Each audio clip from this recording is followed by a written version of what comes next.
Hello, नमस्कार। This is doctor Neeraj Gupta, A homeopathic doctor from Delhi. आज हम बात करेंगे over use of antibiotics and pain killers का।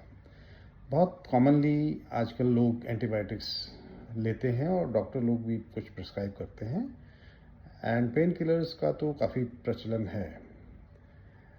Generally if we talk about antibiotics basically is to kill bacteria, पर ये virus में इसका कोई रोल नहीं होता। तो और इसके साइड इफ़ेक्ट जो हैं देखने को मिलता है कि गैस्ट्रोइंटेस्टाइनल ट्रैक्ट यानी हमारा जो जीआईटी स्टमक एरिया है उसमें इसके प्रोलॉन्ग यूज़ से या ज़्यादा खाने से diarrhoea, vomiting, nausea, abdominal pain हो सकता है। हालांकि एंटीबायोटिक्स जो हैं कुछ हमारे हेल्दी गट फ्लोरा को भी डिस्टर्ब करते हैं और उसको भी किल करते हैं। तो इस जिसके कारण से एक डिजीज़ होती है डिसबायोसिस, जो कि हमारी इम्यूनिटी को लो करता है, ब्लोटिंग सेंसेशन और माल एब्जॉर्प्शन पैदा कर सकता है। लॉन्ग टर्म यूज़ से एंटीबायोटिक के यूज़ से एलर्जीज़ का होने की संभावना होती है।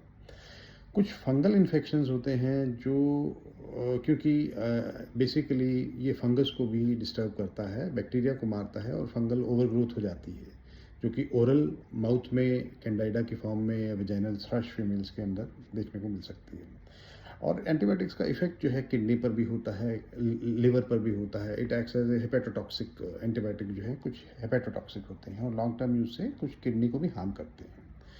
और लॉन्ग टर्म यूज से antibiotic resistance, anti microbial antibiotic resistance भी देखने को मिलती है और हमारा इम्यून सिस्टम धीरे धीरे वीक होता चला जाता है।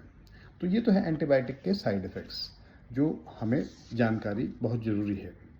और जहाँ तक पेन किलर की बात है, जो पेन किसी भी व्यक्ति को कहीं भी होता है तो जनरली बहुत कॉमनली पैरासीटामोल है, डिक्लोफेनेक है या आइबुप्रोफेन, ये दवाइयाँ पेन किलर में लेते हैं लोग या डॉक्टर लोग भी प्रिस्क्राइब करते हैं। तो इसका सीधा सीधा इफेक्ट पेन को तो कम करते हैं, लेकिन इसका इफेक्ट गैस्ट्रोइंटेस्टाइनल सिस्टम यानी हमारे स्टमक पे, पेट में गैस्ट्राइटिस होने की संभावना होती है, जलन, हार्ट बर्न हो सकता है, अल्सर हो सकते हैं मुंह में और ब्लीडिंग भी होने की संभावना होती है।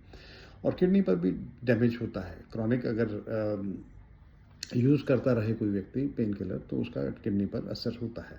और ये नेफ्रोटॉक्सिक पेन किलर्स होते हैं। पैरासीटामोल अगर ज़्यादा लेता है तो हिपेटोटॉक्सिसिटी इससे आती है ओवर यूज़ लेने से। इसका लॉन्ग टर्म जो इफ़ेक्ट है हमारा हार्ट पर भी हो सकता है। अगर पेन किलर्स बहुत व्यक्ति काफ़ी समय से नॉन स्टेरॉयडल एंटी इन्फ्लेमेटरी यानी एनएसएआईडीज़ लेता है तो उसका इफ़ेक्ट हार्ट पर हो सकता है और वो एक हार्ट अटैक इंड्यूस कर सकता है, हार्ट बर्न इंड्यूस कर सकता है। और कई पेन किलर्स जो होते हैं, एनाल्जेसिक्स जिनको बोलते हैं, ये हैबिट फॉर्मिंग भी होते हैं, specially which are derived from opioids.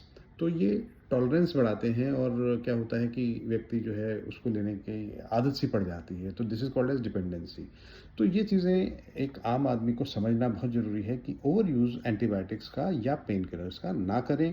और अगर लेना ही है तो किसी डॉक्टर की, स्पेशलिस्ट की या किसी एक्सपीरियंस्ड एक क्वालिफाइड डॉक्टर की राय ज़रूरी है इसमें समझना, लेना। And one should not take it just rampantly, right. तो इससे ये आपको नुकसान होने की संभावना है जो मैंने आपको डिस्कस किया है। धन्यवाद, थैंक यू, बाय।